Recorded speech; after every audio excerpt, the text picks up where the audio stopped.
Audace, la définition, hardiesse, courage, assurance implique une volonté de faire les choses malgré les risques.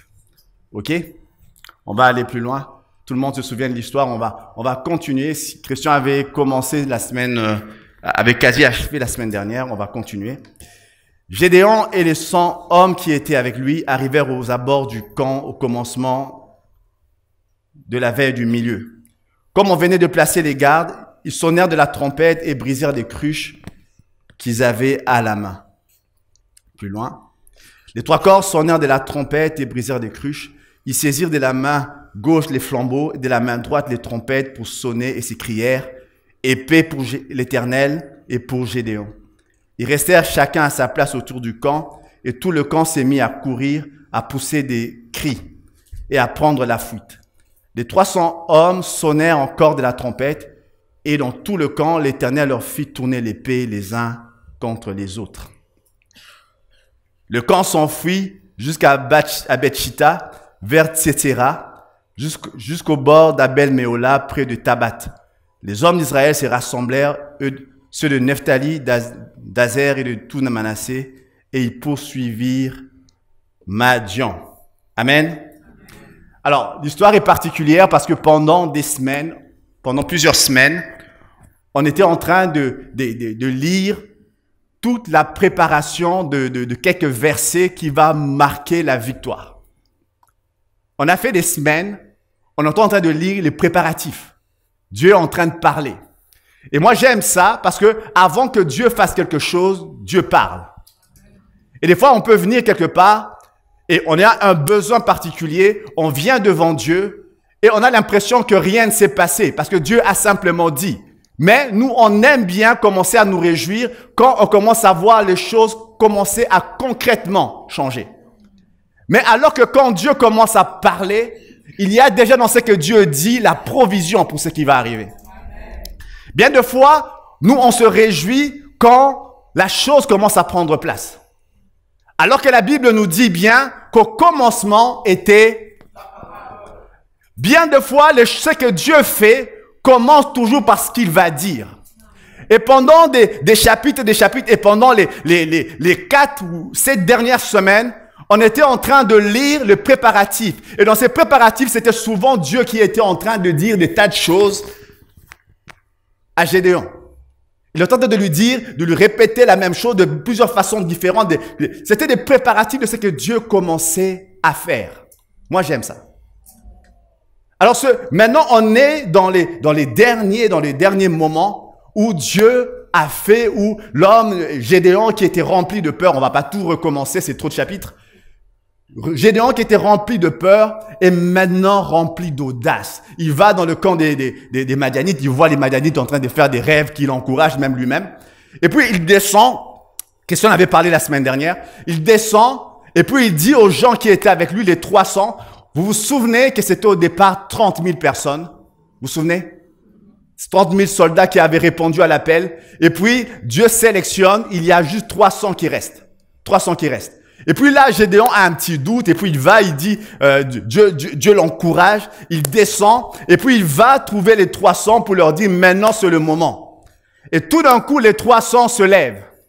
Vous savez, quand vous êtes 10 000, 30 000, tu peux te dire dans une bataille contre une multitude, les Madianites, on donne pas leur nombre, on dit ils étaient comme le sable de la mer, il y en avait plein. Si vous êtes à 300 contre tant de gens, il y a de fortes chances que vous irez laisser votre vie. Moi, ce qui me frappe, c'est que ces gens, non seulement ils n'avaient pas peur, mais il semble que Gédéon leur a communiqué l'audace qu'il avait reçue de Dieu. Mon premier point ce matin, l'audace peut se communiquer. Amen. Tu veux être audacieux, fréquente les gens audacieux. Amen. Moi, j'ai des frères qui sont... il y a des frères qui ont plein d'ambition, ils viennent me parler de leurs projets. Quand ils sortent de là, toi, tu commences à avoir des projets tout d'un coup. Parce que simplement, le fait de parler avec eux, toi au début, ça te fait peur. Tu dis, mais toi, ça te fait pas peur de tels engagements financiers? Et puis lui, il vient avec tellement d'engagements. Et puis finalement, tu commences à penser aussi en termes, comme lui. Lui, tu parles en termes de millions, tu commences à parler en termes de millions. Pour dire simplement que l'audace est quelque chose qui peut se communiquer. qui peut se communiquer. Amen. On va aller plus loin. Alors, je n'ai pas mes notes, je vais donc lire avec vous. Gédéon et les 100 hommes qui étaient... Il a divisé les 300 en groupes de 100, 3 groupes de 100. Gédéon et les 100 hommes qui étaient avec lui arrivèrent aux abords du camp au commencement de la veille du milieu. Comme on venait de placer les gardes, ils sonnèrent de la trompette et brisèrent les cruches qu'ils avaient à la main. Alors, je vais vous expliquer l'histoire. C'est pas écrit, lisez-moi, écoutez-moi. Venez faire, écoutez-moi. Imaginez la scène. On dit à un moment donné que Gédéon arrive aux abords du camp pendant qu'ils sont en train de changer le tour de garde. Les gens en train de dormir. C'est en plein, très tôt le matin, il fait encore sombre. Les soldats adverses des Madianites en train de dormir. Ils étaient nombreux, ils étaient même plusieurs peuples. Ils n'avaient pas que les Madianites, ils étaient très nombreux.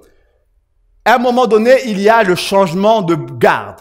Imaginez des soldats qui se lèvent de sommeil parce que c'est leur tour de garde. Ils doivent aller remplacer ceux qui étaient déjà en garde.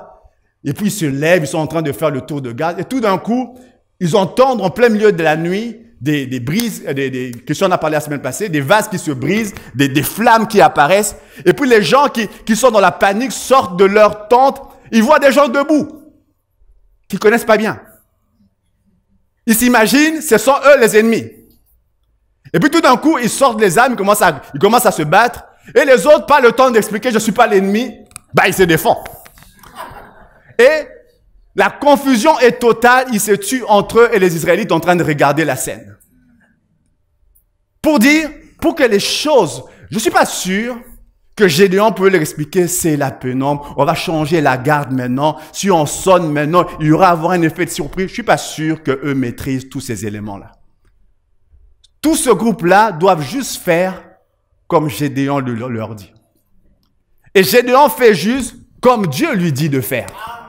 Tous les détails des circonstances, il ne sait pas. Nous, on peut lire après, oui, l'effet de surprise était total, c'était le bon timing entre celui qui est fatigué, qui n'a pas le temps de réfléchir, qui sort un peu effrayé, et ceux qui sont là, en train de rentrer simplement, prendre vers leur tente pour dormir. Et puis les autres sortent de leur tente, ils voient plein de gens debout, ils se disent, ouais, ils sont là. Et puis la guerre commence. Ça, ce sont des détails que l'historien biblique donne. Mais ceux qui vivent ça, ils ne connaissent pas tous ces détails-là. Eux devaient juste faire selon ce que Dieu leur demandait de faire. Amen. Lorsque tu marches avec Dieu, Dieu connaît les circonstances. Il est le maître des temps et des circonstances. Il ne va pas t'expliquer, fais ça, parce que si tu fais ça, il y aura un événement qui va suivre et tu verras que le fait de l'avoir fait aujourd'hui, ça va te donner un avantage. Il ne va pas t'expliquer ça comme ça. Il t'a dit juste, fais ça, c'est tout. Et quand tu le fais, après coup, tu comprends pourquoi tu l'as fait. Amen. Les circonstances, Dieu les maîtrise. Et vous savez, nous sommes des hommes et nous devons... Ma femme a trouvé une solution, je la vois. Merci. C'est mieux d'avoir ces notes quand même. Hein? Pardon? Et d'être marié, ça c'est encore mieux. Pour dire quelque chose, lorsque nous marchons avec des gens audacieux, il y a des choses qui se communiquent. Et écoutez bien l'histoire. Imaginez Gédéon aller seul. Dieu lui dit, Dieu m'a parlé, Dieu m'a visité, Dieu m'a donné des révélations, je sais ce qui va se passer. Et puis il va seul avec sa torche, il frappe, pac. Est-ce que vous pensez que ça allait avoir le même effet de surprise? Dans le plan de Dieu, il fallait absolument que la vision que Dieu lui donnait soit communiquée à ces 300. C'était pas dit, mais c'était inhérent au plan de Dieu. Il fallait que la vision soit communiquée. Et moi je dirais ceci, Dieu... Lorsqu'il veut te bénir, lorsqu'il veut t'utiliser, il t'utilise surtout parce qu'il sait que tu vas communiquer ce qu'il te donne à d'autres. Quand Dieu veut te bénir, c'est parce qu'il sait que ce qu'il va te donner va servir à plein d'autres. Va servir à plein d'autres. Moi, ces derniers temps, j'étais en train de lire l'histoire d'Abraham. Je ne sais pas si vous connaissez cette histoire. À un moment donné, Abraham, c'est dans le livre de Genèse, je ne vais pas raconter tout ça. Abraham reçoit plein de révélations, il va avoir un enfant. Et puis l'enfant ne vient pas. L'enfant ne vient pas. Et puis Abraham, c'était un gars récidiviste. Comme un peu nous, on fait des fois des choses de pas très bien. Et puis, à un moment donné, on raconte qu'il était parti en Égypte.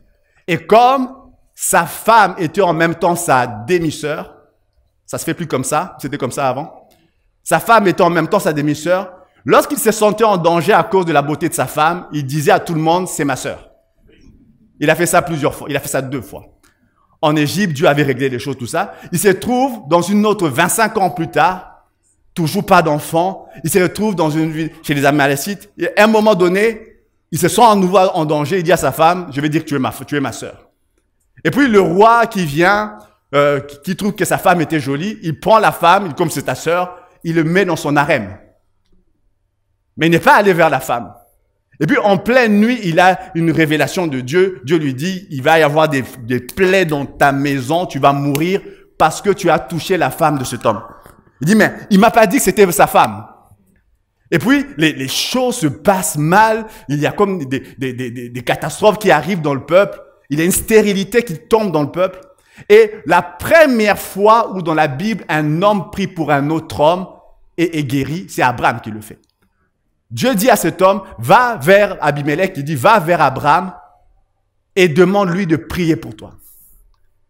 Et moi, ce qui me frappe dans cette histoire, Abraham est stérile. Son couple est stérile. Son couple est stérile. Cet homme est frappé de maladie et dans tout le pays est frappé de stérilité. Et Dieu va demander à un homme stérile, c'est-à-dire, je n'ai pas eu de victoire dans ce domaine-là, mais de bénir d'autres afin que eux aient la victoire dans un domaine où toi, tu n'as pas de victoire. Vous suivez? Ce qui est étonnant, il a fait et ils ont tous été bénis et ils ont eu la victoire dans ce domaine-là. Le verset qui suit, j'aime bien le verset, il y a chapitre 20 et puis il y a chapitre 21. Chapitre 21, il est écrit, l'Éternel se souvint de ce qu'il avait dit à Sarah et l'Éternel accomplit pour Sarah ce qu'il avait promis. Sarah devint enceinte et elle enfanta un fils à Abraham dans sa vieillesse au temps fixé dont Dieu avait parlé. Qu'est-ce que je veux dire par là? Il a béni alors que lui-même son besoin n'était pas rempli et ça a accéléré l'accomplissement de son propre besoin. Il y a des moments où Dieu... Il y a quelqu'un qui me parlait récemment. Il me disait, quelqu'un m'a dit, j'avais des problèmes de santé, j'ai prié pour d'autres personnes. La personne m'a dit, mais toi, comment tu peux prier pour des gens alors que toi-même, tu n'es pas guéri? J'ai dit, cette personne n'a rien compris du tout. N'a rien compris du tout. Alors que le besoin chez toi n'est pas comblé, commence à prier pour les autres. Vous savez, moi, je pense que Dieu cherche des gens qu'il va bénir parce qu'il sait qu'ils vont bénir plein d'autres. Si vous voulez accélérer la faveur de Dieu sur votre vie, commencez à moins vous occuper de vous et à vous occuper des autres. Je ne dis pas que votre besoin est inutile, que votre besoin n'est pas important devant Dieu. Votre besoin est important devant Dieu, mais Dieu aime bien bénir en masse, investir là où c'est que ça va marcher. C'est-à-dire, quand il te bénit, ça ne sera pas pour que tu ailles vanter, te dire, j'ai un enfant de plus, tout ça. Non. Il veut que ça soit une bénédiction pour ceux qui sont dans la même condition que toi. Il veut que quand tu utilises dans un domaine, que tu sois une source de bénédiction pour plein d'autres. Et j'aime cette image-là, parce que quand Dieu vient te parler, quand Dieu vient faire des choses dans ta vie, il veut que tu sois un canal. Il veut que par toi, plein d'autres soient touchés. Si tu n'as pas compris ça, il y a des choses en Dieu que tu ne vas pas vivre. On vit dans un temps où les gens sont très centrés sur eux-mêmes, centrés sur leurs propres besoins. D'ailleurs, ils choisissent les réunions en fonction de qui va venir. Parce qu'ils disent, j'ai un besoin dans ce domaine-là et je viendrai à cette réunion-là. Parce qu'ils ne se disent pas, bon, moi j'étais, alors je ne sais pas pour juger qui que ce soit, on était tous, tout ça, c'est bien. Audrey Mac était ici il n'y a pas si longtemps. À un moment donné, il y a eu des appels. On priait pour des gens et d'autres bavardaient, discutaient. Parce que dans le besoin pour lequel on priait, c'était pas leur besoin, ils n'avaient pas ce problème-là. Du coup, ils ne priaient plus. À un moment, on priait pour des gens, je regardais des gens en train de discuter. On avait pensé que le culte était fini. Non, les gens étaient en train de prier, mais les autres n'étaient pas concernés parce que c'était pas leur besoin qui était rencontré. Tu peux venir dans une réunion, des choses se passent, des gens sont touchés. Lui, son besoin n'est pas rencontré. Pour lui, la réunion était nulle. Tu demandes, la réunion était nulle, c'était pas très... Parce que lui, son besoin n'était pas rencontré. Mais il y a d'autres qui ont été touchés. Lui, il n'a pas vu parce qu'il est centré sur lui-même. Si tu veux changer de paradigme, tu veux accélérer l'accomplissement des choses de Dieu dans ta vie, commence à te focaliser sur les autres. Commence à te focaliser. C'est un secret que tu vas découvrir. Commence à te focaliser sur les autres. Je me souviens toujours de ce secret que David Wilkerson, un pasteur américain, donnait à un jeune Canadien qui commençait son église. Il lui disait, mais comment on va faire? Comment on peut avoir une percée, l'église commencer? Et lui, il lui dit, écoute, cherche les pauvres, trouve les pauvres, bénis les pauvres et regarde comment Dieu te bénit. Elle dit, cherche les pauvres, ceux qui ne peuvent pas te rendre. Cherche-les, bénis-les, parce que Dieu sait comment Dieu fait. Dieu veut bénir Tony. Mais il ne sait pas comment faire pour toucher Tony. Dieu sait toujours comment faire, mais Tony n'est pas réceptif à ce que Dieu va faire. Mais il voit Anne juste à côté. Et Dieu sait que Anne, c'est quelqu'un qui est généreuse. Si Anne voit Tony, Anne va faire quelque chose. Alors Dieu va dire, je vais bénir Anne, mais je vais pas donner un peu plus pour que Tony ait. C'est pourquoi à un moment David dit, tu ondules ma tête et ma coupe déborde. C'est pas parce que Dieu n'est pas écolo, il n'aime pas, il gaspille, non. Parce qu'il sait que ce qui va déborder va servir à d'autres. Si tu veux que Dieu accélère des choses dans ta vie, focalise-toi sur les gens. Focalise-toi un peu moins sur toi. Focalise-toi sur les gens. Amen. Il y a quelques semaines, non, quelques années, je connais cette histoire depuis des années. On va mettre une histoire. Alors, on met une photo. Le nom est difficile à lire. Qui connaît cette histoire? Je peux dire quel âge vous avez à peu près si vous levez la main. Tu l'as vu après. Toi, tu n'étais même pas né, je pense.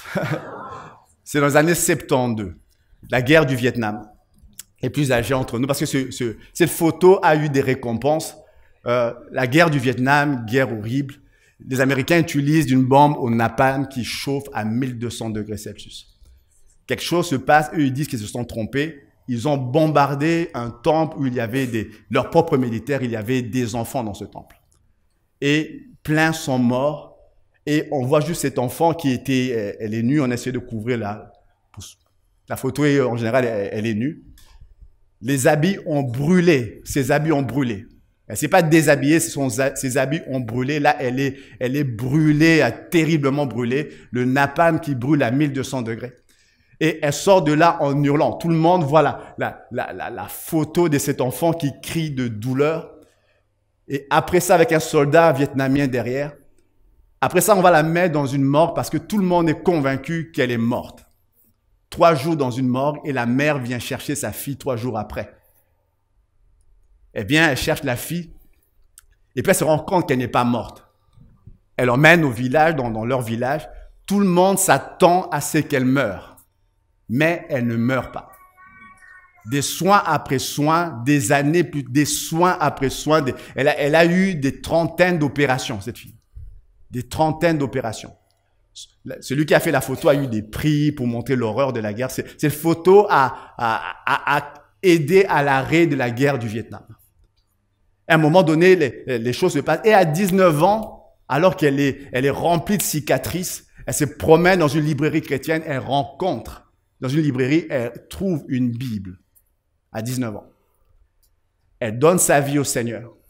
Et là, pendant ce temps-là, comme elle est sortie elle est devenue célèbre à cause de la photo, le régime vietnamien communiste commence à présenter son image partout. Elle ne sait pas quitter le pays et puis elle veut faire des études de médecine, elle demande d'aller à Cuba, autre pays communiste. Les communistes qui sont là acceptent qu'elle aille à Cuba. Là, à Cuba, alors qu'elle pensait que sa vie était fichue, elle était devenue chrétienne. Elle ne savait pas pourquoi tout ça. Elle va à un moment donné à Cuba, elle rencontre un homme, il se marie, et puis il demande d'aller passer leur lune de miel à Moscou. C'est un endroit bizarre, mais bon, c'était comme ça. Elle va à Moscou, lune de miel, et au retour vers Cuba, ils font arrêt au Canada pour mettre du carburant. Et là, elle sort de l'avion, elle demande l'asile au Canada. Elle demande l'asile au Canada. Et là, elle raconte elle-même son cheminement pendant, elle a rencontré le Seigneur, mais des choses sur lesquelles, vous savez, des fois, vous lisez la Bible, il y a des choses qui vous mettent mal à l'aise. quand Dieu vous dit que vous devez pardonner à vos ennemis. Et là, elle pensait avoir légitimement le droit d'haïr ceux qui ont fait que sa vie est comme ça. Où elle doit régulièrement avoir des interventions pour essayer de vivre, parce que sa peau est comme cartonnée tellement ça brûlait. Et puis là, elle rencontre, il y a un approfondissement avec Dieu. Elle découvre le Dieu qui est capable de restaurer. Elle découvre le Dieu. Et là, elle dit, c'était quelque chose de très difficile. Je commençais à apprendre à pardonner.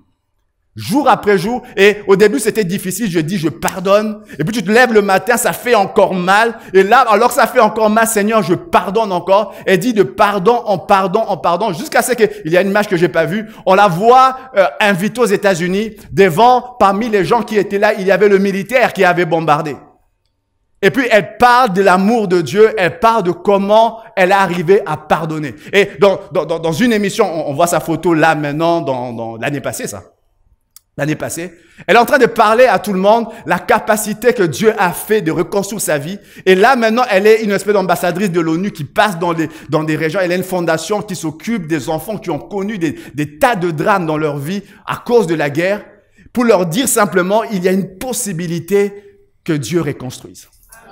Et les gens qui veulent avoir une preuve que c'est la marche, elle était la preuve que c'est la marche. Qu'est-ce que je veux dire par là? Je veux dire, Dieu veut te bénir. Mais ce qui va accélérer la bénédiction, c'est quand tu te mettras en position de bénir d'autres. Vous me suivez? Si tu veux voir les choses s'accélérer dans ta vie, prie plus, c'est bien. Connais plus, c'est bien. Commence à t'investir dans la vie des autres. Dernièrement, je parlais avec un frère qui montrait des projets, tout ça. Il y a quelques années, on était en Espagne avec mon épouse, il y avait quelqu'un qui conduisait sa voiture, qui est mon frère qui conduisait sa voiture, il a eu un accident, sa voiture a été déclassée. On est revenu, personne n'était blessé, gloire à Dieu. On est revenu, mais elle devait reprendre le travail la semaine qui allait suivre. Plus de voiture, comme l'accident a été fait en Espagne, tout ça. Réalisez bien le clause de vos assurances, entre parenthèses. C'était à l'étranger, ils ne voulaient pas donner de voiture, de remplacement, bref, des choses un peu compliquées. Bref, elle avait droit à une voiture pendant un court moment, mais le temps que tout soit réglé, tout ça, il y avait un moment où on avait besoin d'une voiture. J'appelle un frère, je demande tout ça. J'appelle certains frères, je savais qu'il avait une voiture, et puis il dit que ce n'était pas possible. Mais ce qui est marrant avec ce frère-là, je ne sais pas s'il se reconnaît, j'espère que non. Ce qui est marrant, il est tellement généreux qu'il commençait à faire des trucs qui allaient l'handicaper lui. J'étais obligé de lui dire non, laisse. Il insistait, non, laisse. Et autant depuis des années que je connais ce gars-là, il a plein de défauts. Mais une des choses que j'aime chez lui, c'est sa générosité. C'est sa générosité. Et quand je regarde avec les années comment Dieu l'a conduit, des fois, et des choses qu'il fait maintenant, je me dis, ce gars a plein de défauts, mais il a quelque chose que Dieu aime. Il a un cœur pour les gens. Il a un cœur pour les gens.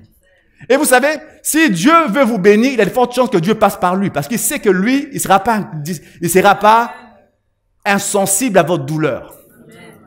Si vous voulez être des gens qui attirent la bénédiction, commencez à penser aux autres. Si Dieu veut bénir Christian, il sait que Katia est tout près, Katia est quelqu'un de généreux, elle pense aux gens. Sois ma soeur. Dieu va dire, Katia est ma fille que je vais bénir, parce que je sais que par lui, Christian va être béni. Non seulement Katia va recevoir pour elle, mais elle aura assez pour bénir. Parce que simplement, Dieu sait que ce ne sera pas quelqu'un qui recevra pour danser genoux. Vous savez, Dieu peut vous bénir pour que vous achetez 20 voitures et vous en roulerez avec une et vous allez vous vanter de vos 19 autres voitures. C'est une façon de s'enrichir. Vous soyez bénis là-dedans. Mais ce qui intéresse Dieu, c'est de vous bénir en sachant que la bénédiction qu'il vous donne va réjaillir sur plein d'autres. Cette ville, Dieu aime les gens de cette ville. Ah, 2 personnes y croient, c'est pas grave. Dieu aime passionnément les gens de cette ville. Et Dieu veut toucher les gens de cette ville. Il cherche des gens par qui il passera pour toucher les gens de cette ville. Si tu veux accélérer la bénédiction de Dieu sur ta vie, commence à penser aux gens qui sont autour de toi. Pas juste des gens de l'église, les gens qui sont autour de toi. Et comme disait David Wilkerson à Claude Wood, regarde comment Dieu va commencer à te bénir. Celui qui le croit reçoit ce que je me suis en train de dire. Amen. Deuxième point. L'audace se renforce dans un environnement de connexion. Je parle de ces 300 gars. Vous êtes là? Les 3 corps sonnèrent de la trompette et brisèrent de cruches. Ils saisirent de la main gauche. Maintenant, j'appelle encore ma femme. Bon, ils saisirent de la main gauche les flambeaux et de la main droite les trompettes pour sonner et s'écrièrent épée pour Gédéon, épée pour l'Éternel, épée et pour Gédéon. Comme je l'ai expliqué, il fallait que la surprise soit complète. Comprenez que dans les 300 qui étaient là, il y a eu une sélection que Dieu a opérée. Ils étaient 30 000. 1% reste. Quand la chose prend place, il ne suffisait pas de dire, moi je vais briser le vase, mais comme je veux. Parce que la surprise n'allait pas marcher, il fallait que tout le monde le fasse en même temps pour qu'il y ait un grand bruit dans le camp de Philistins. C'était ça le plan. Si chacun dit, moi je le ferai mais à ma manière, ça n'allait pas marcher. Moi je crie, mais pourquoi crier pour épée pour l'Éternel, je suis d'accord, mais pourquoi pour Gédéon? Pourquoi pour Gédéon? Pourquoi seulement toi? Pourquoi seulement toi? Vous savez, dans le plan de Dieu, chacun a sa place. Il y a des gens qui vont recevoir un appel spectaculaire. Gédéon, son appel était spectaculaire. Il a vu Dieu, il a vu toutes sortes d'anges qui montaient dans le feu. Il a vu des choses spectaculaires. Il y a des gens dont leur appel était ordinaire. Malgré tout, c'est quand même surnaturel. Je ne sais pas si vous vous souvenez. Que ton appel soit extraordinaire, spectaculaire, que ton appel soit très banal et ordinaire, c'est un appel, ça reste surnaturel. Je ne sais pas si tu comprends. Je ne sais pas si tu dis ce que je dis. Question sceptique, ben je vais lui parler un peu. Ça veut dire quoi? L'apôtre Paul a été appelé, il a vu le ciel ouvert, le Seigneur descendre, tout ça. Matthieu a été appelé, il était en train d'escroquer les gens, Jésus lui dit, suis-moi. 2 appels très différents. C'était dire, moi j'aurais bien voulu le ciel ouvert, c'était extraordinaire, tout ça. Non, lui c'était juste, suis-moi, il était en train d'escroquer les gens, arrête de faire ce que tu fais, suis-moi. Qu'est-ce que je veux dire par là? Peu importe comment l'appel se fait, ça reste quelque chose de surnaturel. On a des appels différents. Et chacun peut le recevoir de façon différente. Ça reste quelque chose de profondément surnaturel. Il est dangereux en tant que chrétien. Et moi, j'aime ce qui se passe là parce que pour que la surprise marche, je ne sais pas si Gédéon leur a appris ça, pour que la surprise marche, il fallait que tous ces gens-là soient en connexion. Non seulement qu'ils soient contents d'être là parce qu'on a éliminé d'autres, ils étaient tous en train de risquer leur vie là, mais il fallait qu'ils soient connectés. Il fallait qu'ils soient connectés. Pas juste être présent au même moment, chacun faisant ce qui lui plaît. Il fallait qu'il y ait une connexion entre ces gens-là. Il fallait qu'il y ait une connexion. Quelque chose de puissant se passe quand les gens sont ensemble connectés. Quand les gens sont ensemble, chacun avec des appels différents. Gédéon, on l'a lu tout ce temps, ces 8 semaines, un appel particulier. Mais chacun d'entre eux, Dieu les sélectionne quand même. Ils ne sont pas là par le fruit du hasard. Dieu les sélectionne. C'est moins vibrant, c'est moins spectaculaire que Gédéon, mais Dieu les sélectionne. Chacun est là à sa place. Chacun est là à sa place. Et plutôt que de regarder la place de l'autre, chacun devait remplir son rôle là où il était. Une des choses qui affaiblit l'Église, pour moi ça c'est une espèce de mini-Église. Une des choses qui affaiblit l'Église, c'est cette absence de connexion. J'aime quand Dieu bénit la première Église, la Bible dit qu'ils étaient tous ensemble dans un même lieu. Tautologie, ça veut dire tous ensemble. C'est différent d'être tous ensemble dans des lieux différents. Tous ensemble dans un même lieu, parce qu'il est possible d'être dans un même lieu sans être ensemble. Et ce qui attirait la faveur à ce moment-là, c'était le fait qu'ils étaient ensemble dans un même lieu. Ensemble dans un même lieu. Pas seulement ensemble à l'église comme maintenant, dans un même lieu, mais qu'on soit réellement ensemble. Réellement ensemble.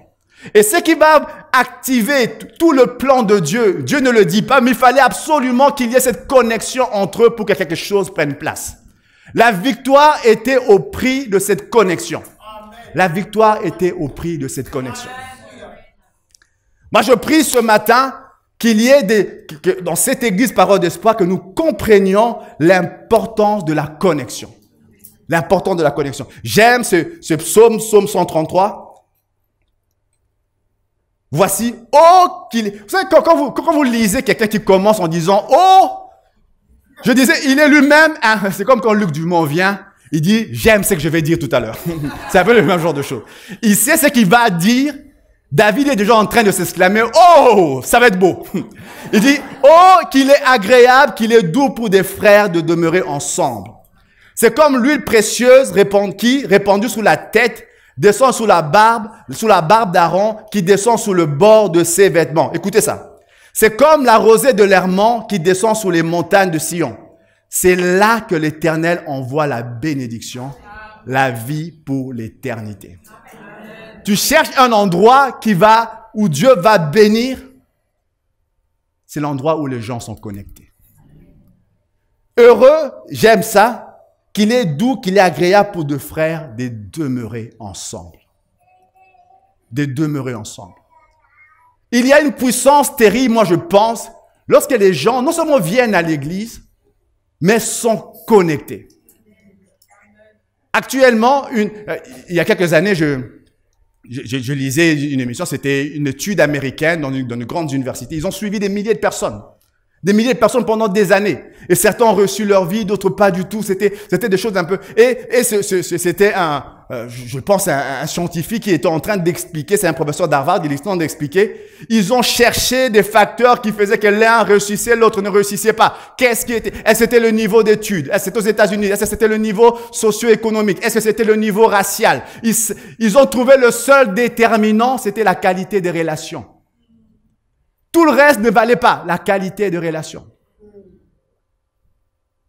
Il y a des études qui montrent que quelqu'un de seul, il peut être sportif comme il veut, tout ça. Lorsqu'il vit seul, je ne dis pas que pour ceux qui sont célibataires, soyez bénis, tout ça, je ne parle pas de ça. Je parle des gens qui sont seuls dans la solitude. Ces gens-là ont un risque beaucoup plus important de mourir plus tôt. Pour plein de raisons. Pour dire simplement, que Dieu nous a créés pour vivre en connexion. Et l'église est un endroit particulier où les gens peuvent... Et David explique pourquoi. C'est un endroit où lorsque les gens sont connectés, les frères et sœurs vivent ensemble, c'est l'endroit où Dieu vient envoyer les bénédictions. Amen. Tu veux chercher la bénédiction de Dieu, cherche des endroits où les gens sont connectés. Il y a des gens qui réduisent l'église au fait de prêcher. Et il y a des gens qui pensent, parce qu'ils prêchent ou parce qu'ils connaissent plein de choses de Dieu, qu'ils sont matures spirituellement. Si votre maturité a négligé les connexions avec les gens, vous n'êtes pas mature. La maturité selon Dieu va impliquer ça. Quand Dieu donne la prière du Notre Père, il ne fait pas la prière du Mon Père, Notre Père. Vous suivez ça? Et bien de fois, les promesses que Dieu donne, il utilise au pluriel. Et Dieu lui-même, il est déjà pluriel. Il est pluriel. Il est Père, Fils, Saint-Esprit. Pour dire, Dieu veut que nous soyons en connexion les uns avec les autres. Amen. Dieu veut, vous savez, parce que quand Dieu donne une vision à Gédéon, il comprend lui-même, il sait lui-même que Gédéon est censé le communiquer à d'autres. Dieu ne va pas faire ça pour 300 personnes. Il faut que tu te connectes. Tantôt, il y a des choses que Dieu veut me donner, mais il veut absolument que ça soit toi qui sois celui qui va me communiquer ça. Il y a des choses que Dieu veut te donner, il veut absolument que ça soit moi qui te communique ça. Il y a un moment donné, Dieu parle à Adam. Il lui dit, tu ne toucheras pas à cet arbre-là. Et puis vous lisez dans la Bible, jamais il ne dit cette chose à Ève. Jamais. Mais Dieu sait que Adam est censé le dire à Ève. Et quand Ève pêche, il était incapable de dire, impossible de dire, Tu m'as jamais dit ça, tu l'as dit à Adam. Ça marchait pas. Parce que Dieu considérait, comme il a dit à Adam, Adam était censé le communiquer. Il y a un théologien, de temps en temps on cite des théologiens dans cette église, hein, ça arrive. Un théologien australien, j'ai oublié son nom. Il disait, pour qu'un homme soit heureux, il y a comme 3 vases qui doivent être... C'est pas lui du tout. Tu me suis, frère. Il n'est pas là. Suis-moi. Merci, mon frère, que Dieu te bénisse. 3 vases. Pour qu'un homme soit heureux, il y a 3 vases qui doivent être pleins. Il dit, le premier vase qui doit être plein, c'est le vase de la liberté. Pour que quelqu'un soit heureux, il doit vivre dans un endroit où il se sent libre, pas plein de contraintes, ce genre de choses. Le deuxième vase qui doit être rempli, c'est le vase de... Lui disait, il a utilisé un terme de la spiritualité de Dieu. La spiritualité de Dieu. Le troisième vase qui doit être rempli, c'est le vase de la communauté. Il y a une étude que je suis en train de lire, c'était assez rigolo. Des psychologues, des psychiatres, je pense, qui ont suivi, c'était des Britanniques pendant quelques années. Ils ont trouvé qu'il y avait beaucoup moins de dépression pendant la Seconde Guerre mondiale, pendant qu'ils recevaient des bombes. Pas qu'ils aiment des bombes, ces gens-là, mais lorsqu'ils recevaient des bombes, ils étaient unis, le peuple était uni. Ils étaient unis dans une même épreuve. Et les gens recevaient des bombes, c'était des moments extrêmement durs, mais étonnamment, c'était des moments où les gens étaient le moins dépressifs. Parce qu'ils trouvaient les uns auprès des autres un réconfort. Et lui, il expliquait qu'il y a 3 vases qui doivent être remplis. Mais actuellement, le monde moderne, on a rempli le vase de la liberté au détriment du vase de la transcendance. Il appelait ça le terme transcendance, il parlait de Dieu, hein, un terme théologique, de Dieu, et le vase de la communauté. On a rempli le vase de la liberté. On est libre de faire ce qu'on veut, de venir, de ne pas venir. Mais combien comprennent que si tu veux remplir les autres vases, tu dois prendre un tout petit peu du vase de la liberté et en mettre un peu partout. Je vais expliquer. La première communauté dans laquelle vous pouvez vivre, pour ceux qui sont mariés, c'est la communauté avec votre épouse ou votre époux. Vous savez ça? Moi, je me souviens quand je me suis marié à mon épouse, j'avais l'habitude de mettre mes affaires comme je veux. C'était une liberté, tout. Comme je veux. Dentifrice ici et là, c'est pas grave. C'est pas grave. Et puis tu te maries, tu te rends compte, ça crée un problème, cette histoire-là. Pour vivre en communauté, j'étais obligé de rogner sur ma liberté. Sinon, ça n'allait pas marcher. Et ça, je parle des petites choses. Ma femme est un peu maniaque, qu'elle soit bénie, chacun comme nous. On parle des choses, des petites choses. Mais pour dire quoi? Pour remplir l'image que cet homme dit, le vase de la communauté, il faut rogner un peu sur ma liberté. Sinon, ça ne marche pas. Si tu vas quelque part, tu fais juste ce qui te plaît, il y a de fortes chances que ça ne marche pas avec les autres. Parce que si tu veux te connecter avec les autres, tu dois tenir compte de ce qui leur plaît à eux également. Et il dit, pour que l'homme sache vivre heureux, il faut que ces vases-là soient remplis.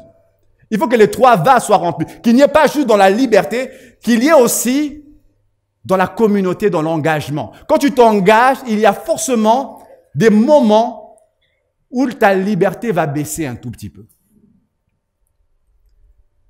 Moi, les leaders qui sont là, soyez bénis, merci pour tout ce que vous faites comme travail. Ils se sont engagés et quand il y a une réunion, je ne m'attends pas à ce que tous me disent qu'ils ne sont pas disponibles. Exceptionnellement, on accepte que un ou l'autre ne soit pas là, mais ils savent bien qu'en s'engageant, ils rognent un tout petit peu sur leur liberté. Non? Ils ne savaient pas, je les effraie tout de suite. Bon. Pour dire quoi? La communauté, ou même tout le monde comprend bien, je comprends, je vais donner un exemple. La plupart des gens comprennent que si tu veux avoir un corps de rêve comme moi, tout ça, hein,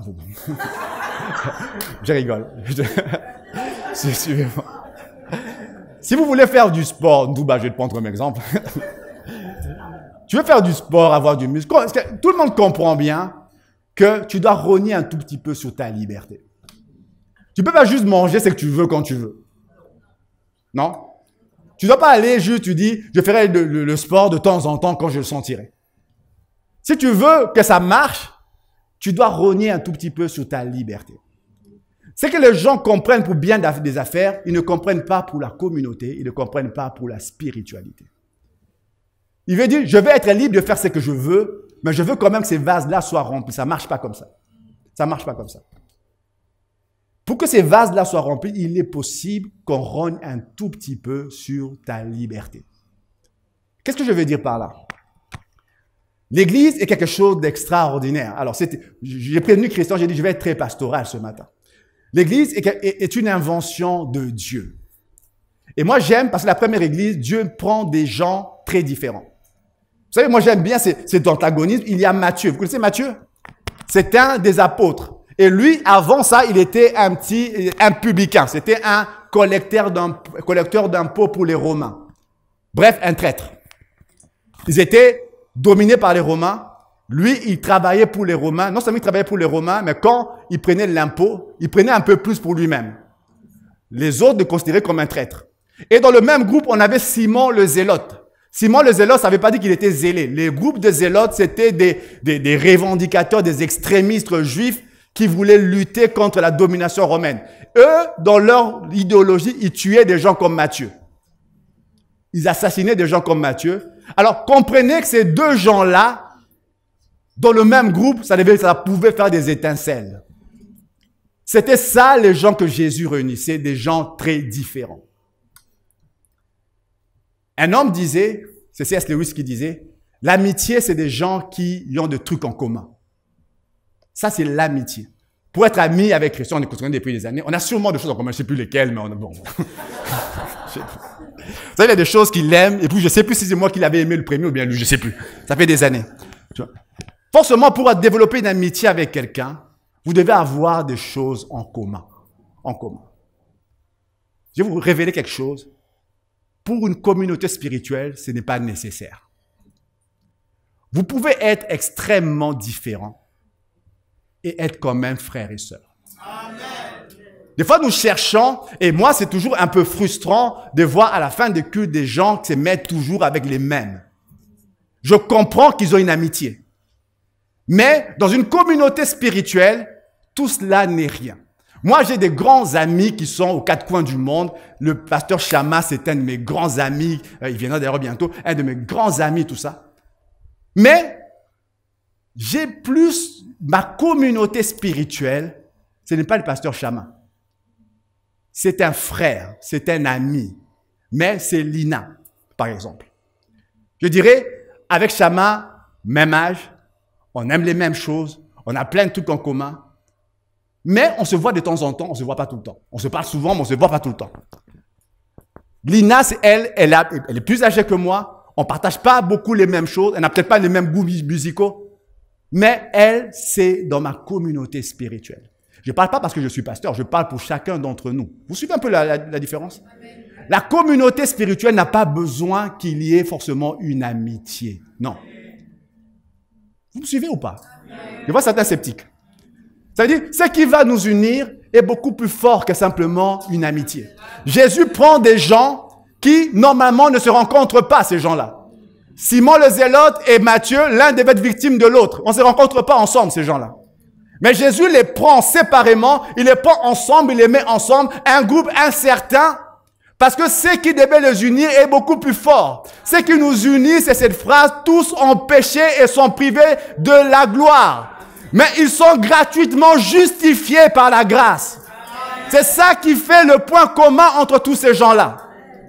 Alors, l'Église est un environnement d'hommes et de femmes très différents, mais qui ont quelque chose en commun de plus grand. Amen.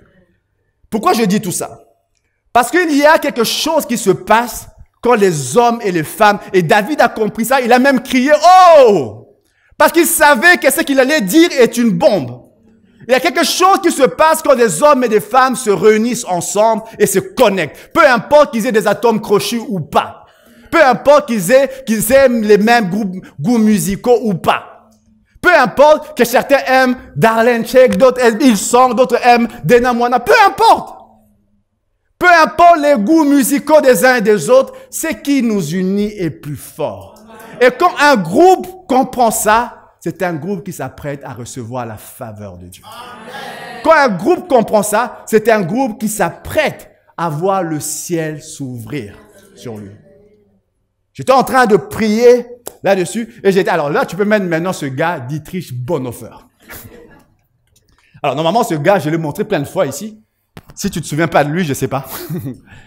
Dietrich Bonhoeffer, lui, il est allemand. Il est un pasteur allemand qui a été tué pendant la Deuxième Guerre mondiale. Il était luthérien et à un moment donné, il a vu que les luthériens collaboraient avec les nazis. Il était furieux là-dessus. Il a créé une communauté biblique, une étude biblique pour s'éloigner un peu des luthériens. Et là, pendant quelques années, ils ont commencé à vivre en communauté.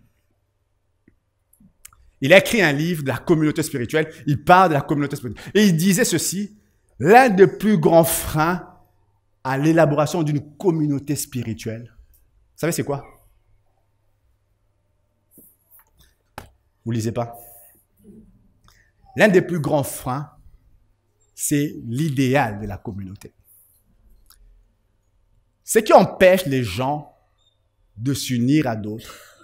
Parce que tu te rends compte quand tu viens dans un endroit, une église qui est censée être parfaite, tu vois des gens très imparfaits et là tu abandonnes l'idée. Je ne dis pas qu'il faut se contenter de ce qui est moins que ce que Christ nous demande d'être.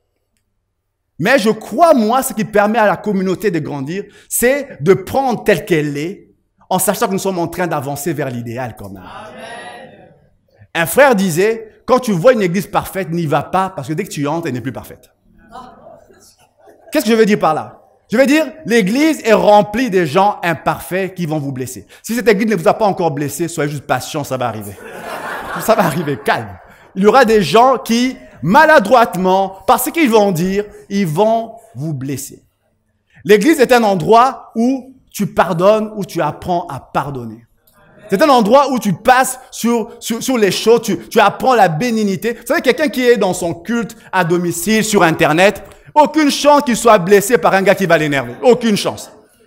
Peut-être le caméraman va bouger un peu la caméra, ça va l'énerver, mais à part ça, si tu vis avec des gens de chair et d'os, ça va commencer à t'agacer des fois par certaines choses. Mais la communauté est à ce prix. Apprendre à vivre les uns avec les autres. Apprendre à dire, je connais l'idéal, même si des fois, actuellement, on n'est pas encore là, on est tous en train de tendre vers ça. Certains sont plus avancés dans ce chemin, d'autres sont un peu moins, mais je suis patient avec ceux qui sont encore un peu moins dans ce chemin. Parce que nous savons que nous sommes tous en train de tendre vers ça. Qu'est-ce que je vais dire par là? Il y a une bénédiction particulière que Dieu réserve lorsque des hommes et des femmes vivent en connexion. Il y a quelque temps, on a eu la pensée, Dieu nous mettait ça à cœur depuis des années, de commencer les maisons de paix. Qui connaît les maisons de paix? Qui ne sait même pas de quoi je parle actuellement? Alors, personne ne répond, je ne sais pas de quoi vous... Alors, on a commencé des maisons de prière qu'on a nommées maisons de paix. Ah, ça. Question, on parle depuis plusieurs semaines. Pour simplement créer des moments, des groupes, des petits groupes dans les quartiers. Il y a un but d'évangélisation, certes, là-dedans, mais il y a aussi un but de créer entre les gens des connexions. Des hommes et des femmes qui apprennent, peu importe les différences. On ne veut pas, on aurait pu faire des groupes en fonction... Il y a des églises qui font ça, c'est bien. Des groupes en fonction des affinités. Tous les sportifs, on les met d'un côté. Il y aurait 3 personnes ensemble, tout ça, Jean-François, tout ça, ensemble. Ça serait un petit groupe comme ça, tout ça. Tous ceux qui sont des informaticiens d'un côté, tous les musiciens de l'autre côté. On peut faire des groupes comme ça en fonction des affinités. Mais nous, on pense que c'est pas ça l'église. L'église, c'est des gens très différents. L'église, c'est des blancs, c'est des noirs. L'église, c'est des jeunes, c'est des moins jeunes. L'église, c'est ceux qui aiment le reggae, d'autres qui aiment le rap. L'église, c'est des gens qui aiment le rock et d'autres qui aiment le jazz. L'église, c'est des gens qui sont à la mode, d'autres qui se croient à la mode. L'église, c'est tout ça. L'église, c'est tous ces gens-là ensemble. La diversité de tous ces mondes-là, c'est ça qui fait l'église. Si tu es juste en train de rester avec des gens qui sont comme toi, tu n'es pas en train de rencontrer la condition de l'église. On dit, on est ensemble, des fois, il y a des gens qui passent, alors, vous savez, béni, des fois, qui font ça, des afters. Et souvent, c'est des gens qui se connaissent, ce sont des amis, tout ça. Et tu dis, on est en train de faire un after, je ne sais où. Et tu dis, c'est dans ce genre d'endroit que Dieu envoie la bénédiction. Non, non, non. Vous êtes l'église, mais c'est pas ça l'idée de l'église. L'idée de l'église, c'est être avec quelqu'un, tu sais que tu n'as pas beaucoup d'affinités humaine avec lui, mais juste c'est un enfant de Dieu. Amen. Tu es avec cette personne, tu dis, on a peut-être peu de choses en commun. Moi, je vais te parler de Star Wars, toi, tu vas me parler d'Autant n'emporte le vent. Ça t'a dit, c'est quoi ce truc-là? Mais, on a quelque chose de plus fort qui nous unit. Et c'est ça l'église. Quand des hommes et des femmes en arrivent à ce niveau-là, il y a une faveur de Dieu qui est attirée comme un aimant. Il y a quelque chose de divin qui est appelé à cet endroit-là. Moi, je prie ce matin que pour ceux qui grandissent avec Dieu, vous savez, des fois, on se pose la question quand on profite pour faire une pub, on va changer la moquette de l'église bientôt. Il y a des hommes qui savent faire ça. Je dis ça comme ça, restez avec ça dans le cœur. Pour dire, des fois, on se demande avec des fois le staff, tout ça. Mais les enfants, quand on reste à la fin du culte, les enfants, moi j'aime ça, on a plein d'enfants dans l'église, c'est quelque chose d'extraordinaire. Et on voit des enfants courir partout, manger partout, c'est incroyable. Tu vois? Où tu dis, il ne doit pas manger là, et puis il mange là, ça tombe, qu'est-ce que tu craignais arrive. Tu dis, Katia, pourquoi tu prépares ce genre de truc? Sois béni, Katia. Pour dire, on peut se dire que la moquette a un prix.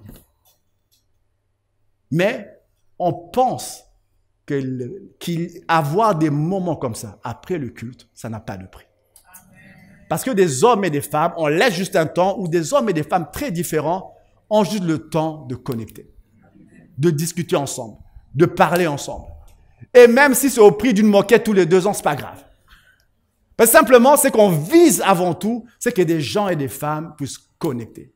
On ne le fait pas juste par altruisme simplement. Parce qu'on sait, non seulement que c'est dans le plan de Dieu, mais que ça est une source de bénédiction extraordinaire pour ceux qui l'ont compris. Moi, je dirais, il y a des tas de choses. Des fois, les gens pensent que tu te fais tout seul. C'est faux. Tu ne te fais pas tout seul. Il y a des tas de choses que je connais. C'est cet homme-là qui m'a appris ça. Des tas de choses. Des tas de choses que... Des fois, je viens prêcher des choses que vous aimez, vous n'aimez pas. C'est ma connexion avec ma femme qui m'a appris ça. Des tas de choses que je peux dire, c'est des choses que j'ai appris de Dieu lui-même, mais des choses que j'ai appris des hommes et des femmes que je fréquente, que je côtoie. Parce que quand je reste avec eux, immanquablement, il y a quelque chose que je reçois. Immanquablement. Des fois, tu dis, Seigneur, parle-moi, tu attends qu'un ange vienne, et tu vois, l'ange ressemble à Christian. C'est un ange. Envoyé. Et tu dis, ça ne ressemble pas à la forme que tu voulais, mais Dieu veut utiliser des hommes et des femmes comme ça. Voilà pourquoi nous avons lancé, on pense que ça vient de Dieu, des maisons de paix. Y a-t-il quelqu'un qui est inscrit dans une maison de paix? Où sont les responsables des maisons de paix? Ils sont là. Levez-vous un tout petit peu. Levez-vous. Alors, les autres et les responsables des maisons de paix. Les hôtes et les responsables. Alors, on va mettre la liste là.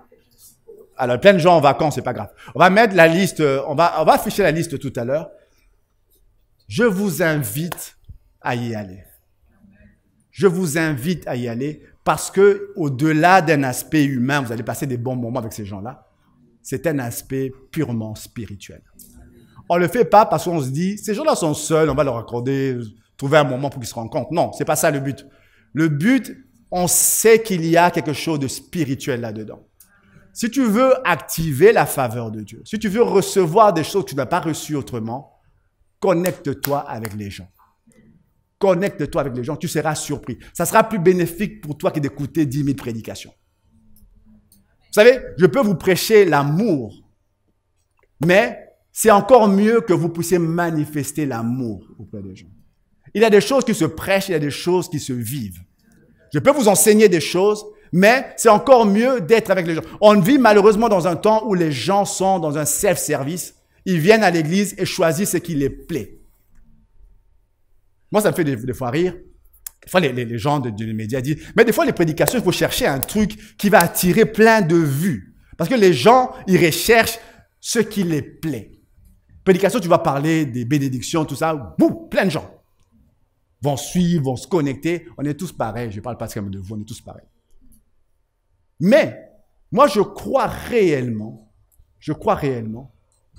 que lorsque Dieu institue l'Église, lorsque Dieu crée l'Église, il veut que nous soyons pas des gens tournés sur leurs propres bénédictions, sont des gens tournés sur leurs propres besoins, pas des gens inlassablement tournés sur leurs propres problèmes, mais des gens qui se préoccupent des autres. Des gens qui sont tournés vers les autres. Ce que je dis là paraît assez banal, mais c'est une source de bénédiction que vous n'imaginez même pas. Vous n'imaginez pas. Je me souviens d'un homme de Dieu que j'aime beaucoup. Je n'ai pas mis sa photo. Il s'appelle Tony Barnett. Je me souviens, je l'ai rencontré il y a quelques années aux États-Unis. J'étais avec mon épouse, c'était au Canada, avec mon épouse. Alors, il écrivait un livre, il parlait de son secret. Il est pasteur d'une église immense. C'est lui qui a créé les Dream Centers. Ce sont des hôpitaux qu'il a récupérés. Il en a fait des églises, des endroits qui recueillent des gens de la rue, tout ça. C'est immense. C'est des trucs immenses qui ont essaimé dans plusieurs villes des États-Unis. Et puis, il raconte le secret, son secret. Son secret. Il en parle. Vous savez, il est en train d'en parler. Tu dis, mec, il accouche. On est tous en train d'attendre. Il est en train de parler de son secret. Et puis, quand il finit, mon secret, se donner et se donner. Point, il arrête. Mon secret, le secret de son ministère avec des tas de gens touchés. Et chaque jour, pour nourrir tout ce monde-là, il a besoin, chaque mois, il avait besoin d'1 million de dollars. Il dit, des fois, je commence le mois, j'ai $0. À la fin du mois, j'ai $1 million. Pour nourrir tout ce monde. Tu dis, mais comment il fait ça? Il dit, mon secret, c'est donner et se donner. Et il dit, si tu as compris ça, tu as tout compris. Si tu as compris ça, c'est comme si tu te connectais à une source qui est inépuisable. Ben, quand tu fais ça, Dieu sait que par toi, il touche plein de gens. Dieu passera par toi. Et quand Dieu passe par toi, tu vas bénir plein d'autres, mais tu vas être béni toi-même. Alors, ma prière, j'espère que je vous ai convaincu. Rejoignez un groupe de prière et regardez comment le Seigneur va vous bénir dans cet endroit-là. Quelqu'un me dit Amen. Amen. On va prier.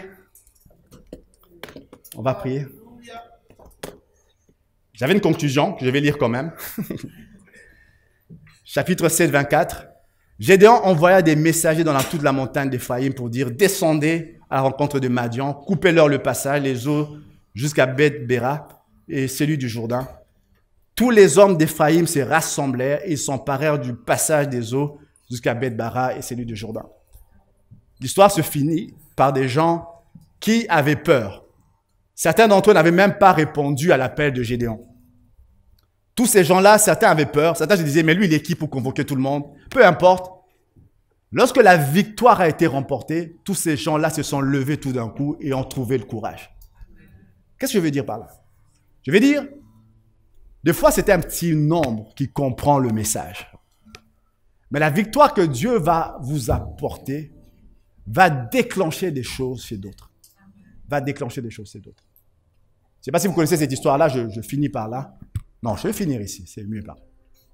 On va baisser la tête, on va juste prier. Ça, c'était un message d'église, je vais prier pour l'église. Je vais prier pour l'église.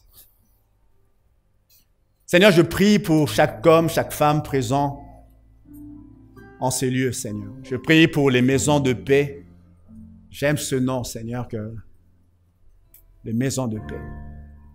Je prie pour chaque maison qui accueille, Seigneur. Seigneur, bénis-les abondamment. Bénis-les. Je prie parce que je sais que chaque homme, chaque couple, chaque personne qui accueille cette maison de paix, quelque part, ils sont en train de rogner sur leur liberté. Ils avaient des vendredis où ils faisaient des choses qui leur plaisaient, des choses.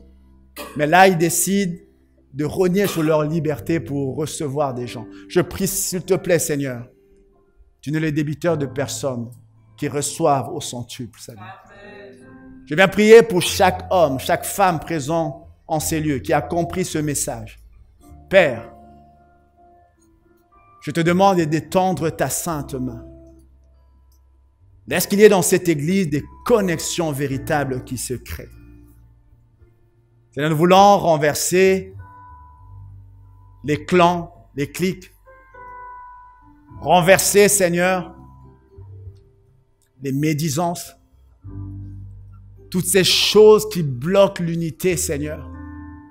Nous voulons renverser, Seigneur, notre Dieu. Les besoins personnels de positionnement, nous voulons renverser ces choses. Nous voulons renverser en ce moment, Père. Alors que je suis en train de prier, bien de fois, ce qui bloque l'unité, c'est des blessures non guéries. Ça, je parle maintenant comme un pasteur de l'Église. Nous venons tous des arrière-plans différents. Et certains d'entre vous, c'est que vous avez connu avec les églises de façon antérieure, pendant les années antérieures, vous ont dégoûté des églises et vous avez juste décidé d'être quelqu'un qui allait participer sans rien faire d'autre. Un frère disait, lorsque quelqu'un a été blessé par une église, il n'y a que l'église qui peut être utilisée pour la guérir. Pas que Dieu ne peut pas faire autrement, non. Parce que Dieu va utiliser préférentiellement l'église. Parce qu'il faut qu'après que la guérison ait lieu, il faut qu'il y ait à nouveau une connexion. Seigneur, je prie pour toute cette masse de gens, Seigneur, qui peut-être ont été déçus. Peut-être par d'autres églises, ou même par nous-mêmes qui sommes ici, Seigneur. Je prie, Père, que ta puissante main puisse être posée. Que les blessures anciennes puissent trouver guérison maintenant, au nom de Jésus. Père éternel, je prie que la faveur et la grâce soient là. La Bible dit qu'il est doux, qu'il est agréable pour des frères de demeurer ensemble. C'est comme la rosée qui descend, d'abord sur la barbe, sur la tête d'Aaron, et puis ça va sur ceux qui étaient proches. Seigneur, je prie car nous croyons qu'il y a quelque chose qui se contamine, qui se communique lorsqu'on est ensemble, Seigneur. Père, je prie pour chaque personne en ces lieux. Au-delà d'un moment d'appel, d'un moment solennel, qu'il y ait des hommes et des femmes qui prennent des décisions dans leur cœur de restaurer la communion, de restaurer la connexion. Combien nous voulons simplement témoigner dans les prochains mois, les prochaines semaines, de ta faveur et de ta bénédiction sur nos vies. À toi l'honneur, la louange, la gloire, au nom de Jésus. Donne une main d'acclamation ce matin.